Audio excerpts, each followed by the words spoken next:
সন্দেশখালীর video viral নিয়ে প্রতিবাদে বিজেপি, মাইকিং নিয়ে মিছিল। সম্প্রতি সন্দেশখালীর ভিডিও ভাইরাল নিয়ে রীতিমতো বঙ্গ বিজেপির চাপে তা সন্দেশখালী তৈরি বোঝা যাচ্ছে।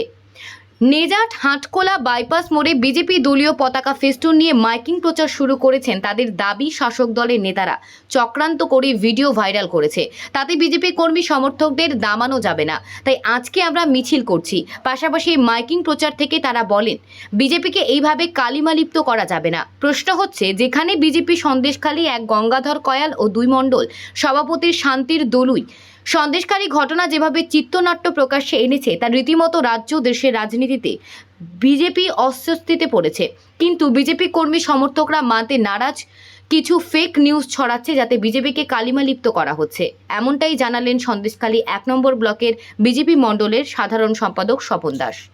সন্দেশখালী যেভাবে টিএমসি সরকার, পশ্চিমবাংলা শাসক দল যেভাবে বিজেপিকে কালিমালিপ্ত করার জন্য যে অপপ্রচার করছে, তার বিরুদ্ধে আজকের আমরা এই সন্দেশখালী 1 মণ্ডলে পথে নেমেছি। কেন? যে ফেক নিউজ যে আমাদের সন্দেশখালী 1 মণ্ডলে আমাদের মণ্ডল সভাপতির বিরুদ্ধে যে অপপ্রচার করছে, তার বিরুদ্ধে আজকের আমরা এই সন্দেশখালী 1 মণ্ডল থেকে আজকের আমরা পথে নেমেছি। কি চাইছেন আপনারা? আমরা চাইছি অবিলম্বে এই যে ফেক নিউজ করেছে যারা, যে দুষ্কৃতীরা, এই টিএমসি দুষ্কৃতীরা, তাদেরকে অবিলম্বে গ্রেপ্তার করতে হবে। কেন বিজেপির নামে এই সব অপপ্রচার ছড়াচ্ছে? বিশেষ করে এটা একদম মিথ্যে কথা, এটা সাজানো বিষয়।